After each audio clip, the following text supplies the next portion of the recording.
unpacking today's headlines. This is Souls and Liberty in Depth.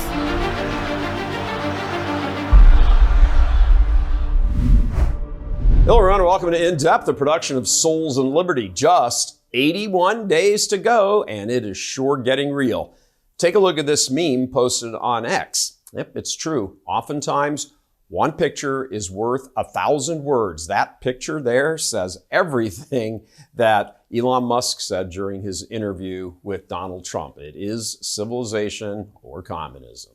Joining me today to talk about all of this are Stephen Wynn and Arthur Clareau, both Souls and Liberty contributors. And I'm your host, Gary Malcolm, coming to you from Houston. It's come down to that pick, Stephen, hasn't it?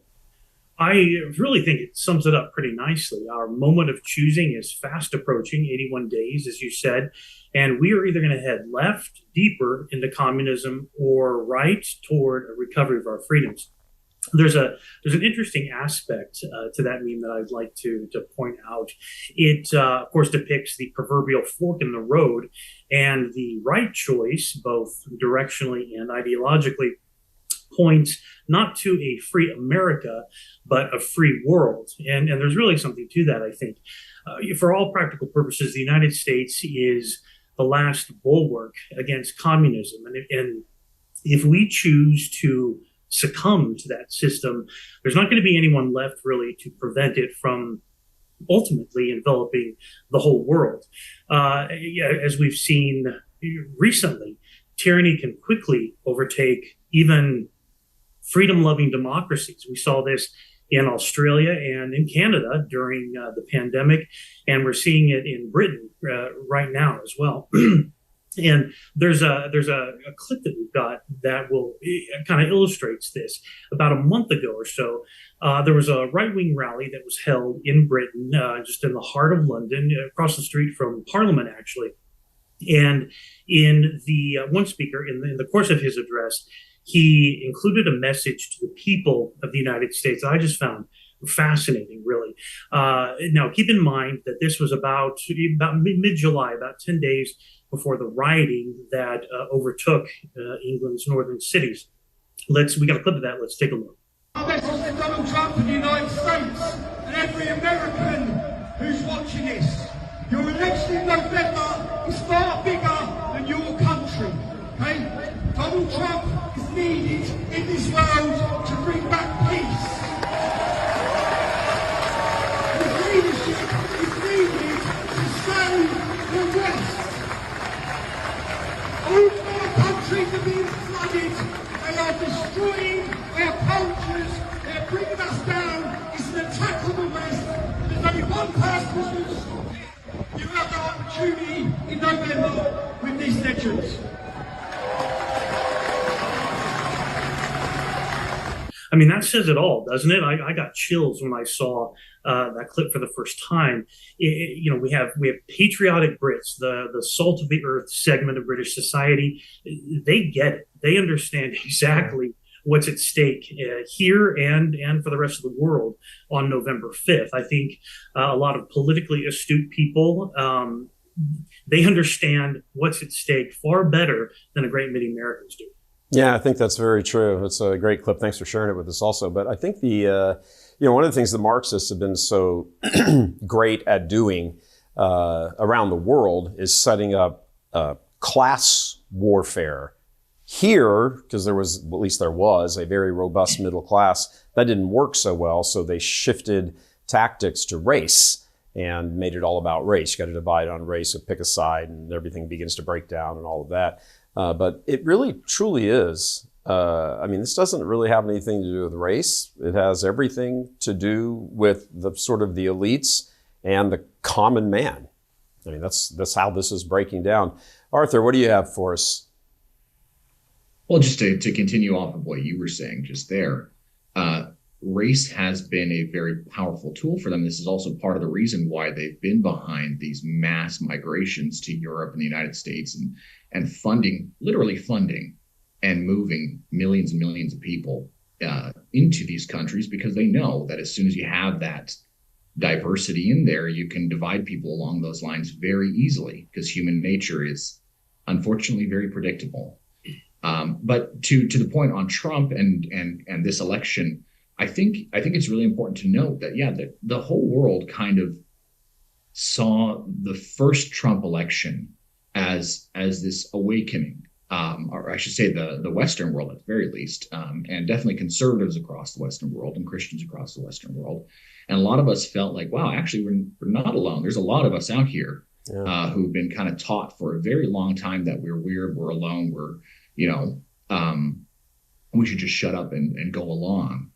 And that is something that we've seen the left and kind of the globalist elite work overtime to shut down, because they know, we know they don't want that unity. We know they don't want that kind of movement. And so there's a lot of these burgeoning movements across Europe, in Canada as well, in Australia as well. There's a lot of people who still feel this way and want their nations reclaimed for normalcy.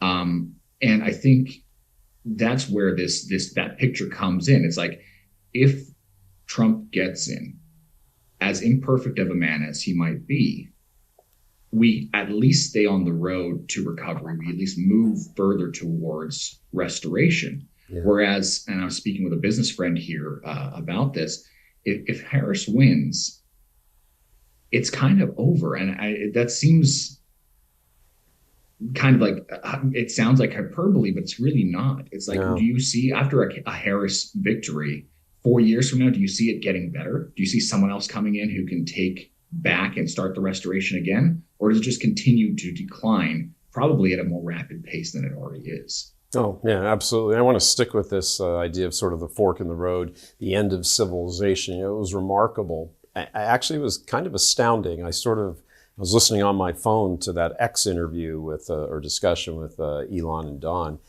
And as he kept talking throughout, Elon, as he kept talking and going back and forth with Trump, you could see like the sun rising and things beginning to dawn on him more and more. I mean, he came out with that comment that this is it, this is the end of civilization, if Trump doesn't win.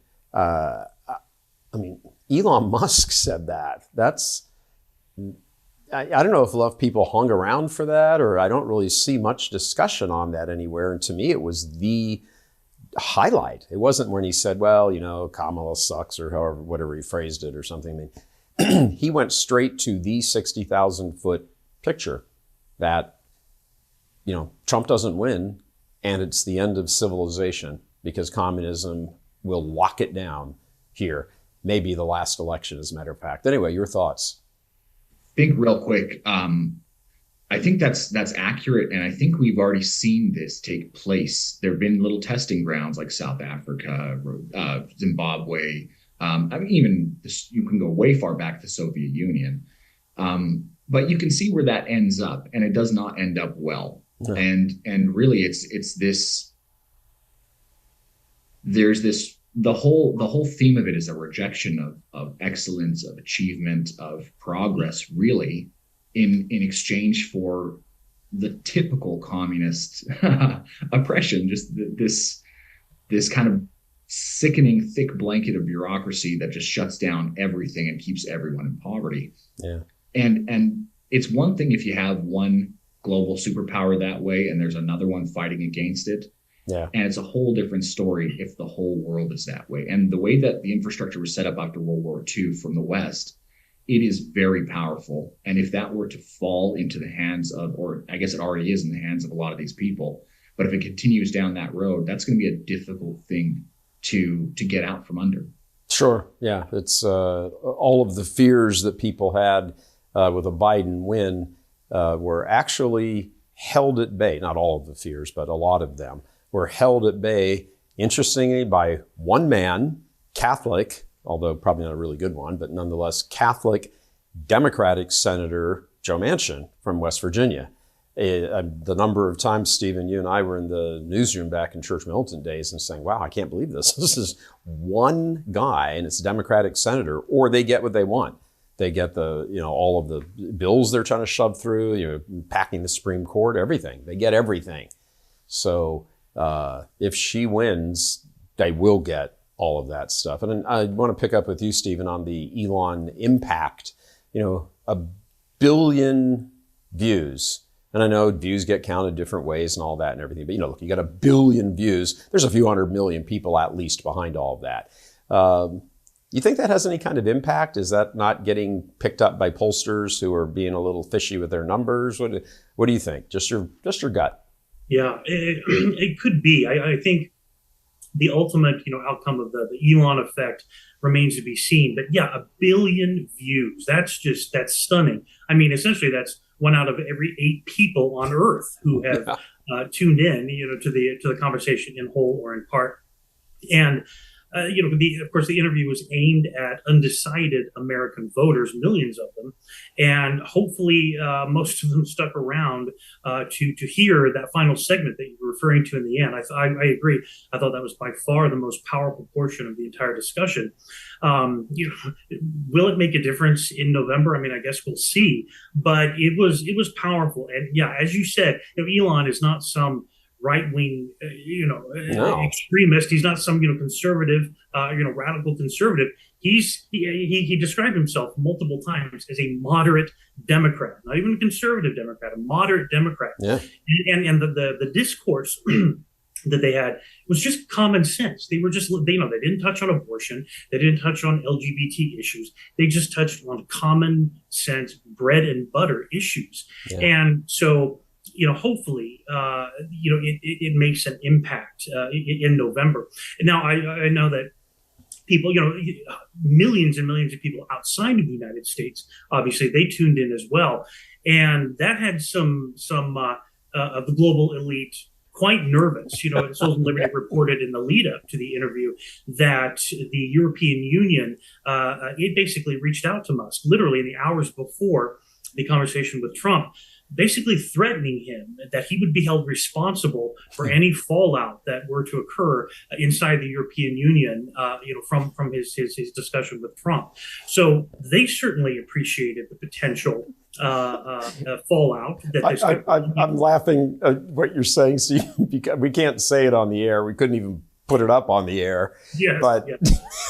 Elon's response, yes. He put the letter up from the EU and right.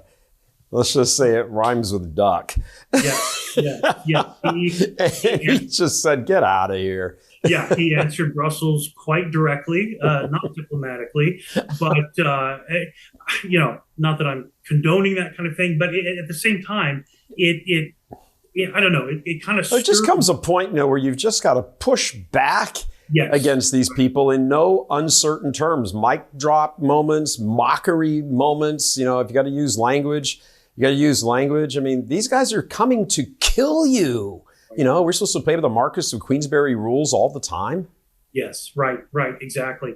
And when someone does that, I mean, I think that's kind of the appeal with Trump as well. Sure he'll yes, he's not nice and whatever, quote unquote.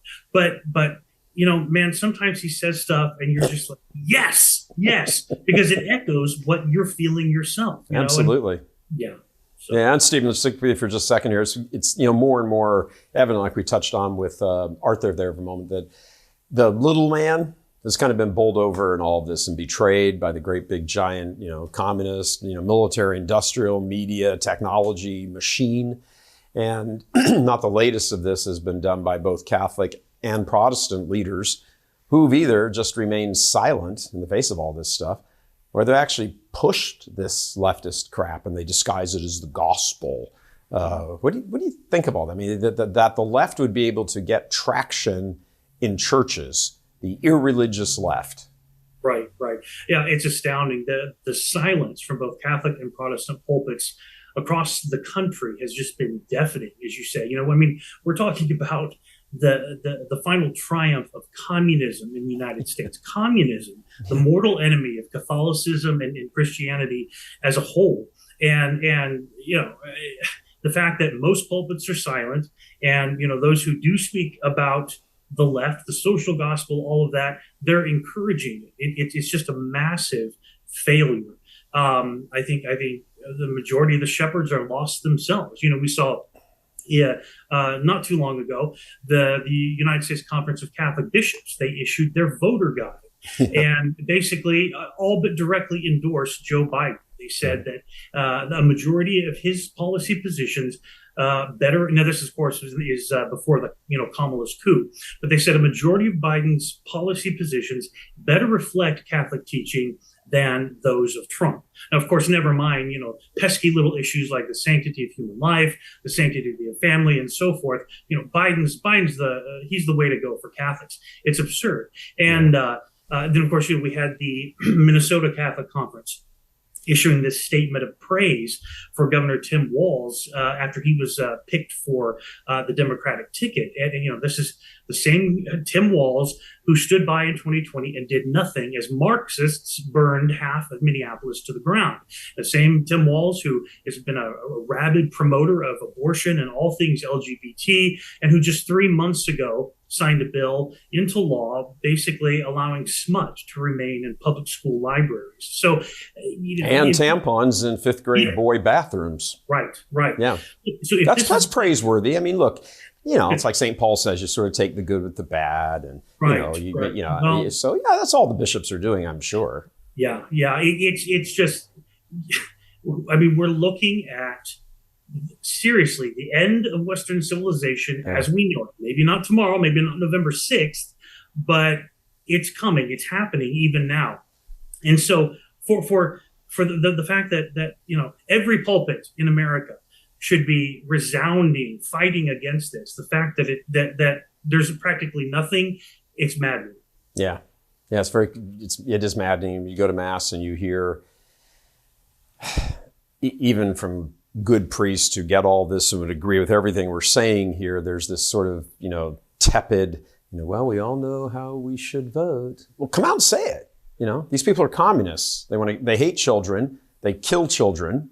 They kill children if they get out of the womb. They set them up for sexual abuse. There's the law in California now. You can, the bill, have sex with a grown man can have sex with a underage boy, and that would be signed into law.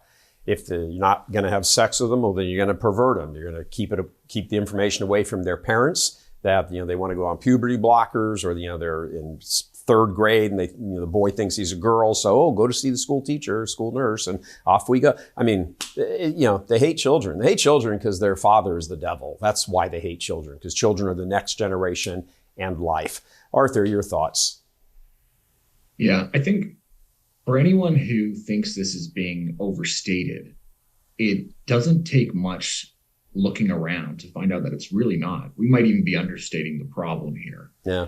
If you look at the UK, Australia, Canada's pushing similar legislation now too, if Trudeau remains in power next year.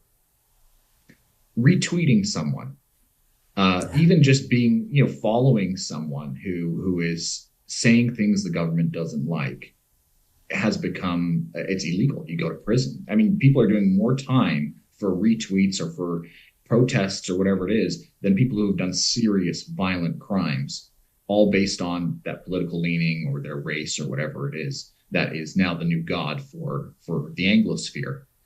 And when we talk about restoration, the left likes to throw this big, like, oh my God, they want to burn witches again or something like that, or they want to, it's so bizarre, because basically what we're talking about with restoration is just, can we go back to normal? Can we go back to a time where you don't sexualize little children? Yeah, that's where you don't kill them, you don't sexualize them, you don't chop off their whats. I mean, everything, and you don't sexually abuse them and put it in law. I mean, is that really so weird? That's weird. Exactly. Like you allow children to actually grow up normally. Yeah. And you don't arrest people for free speech, and you allow people to live their life. It's just, this should be so basic, and that the other side should be so insulting to the average voter that this should be a mass wave. There shouldn't even be a question here. Yeah.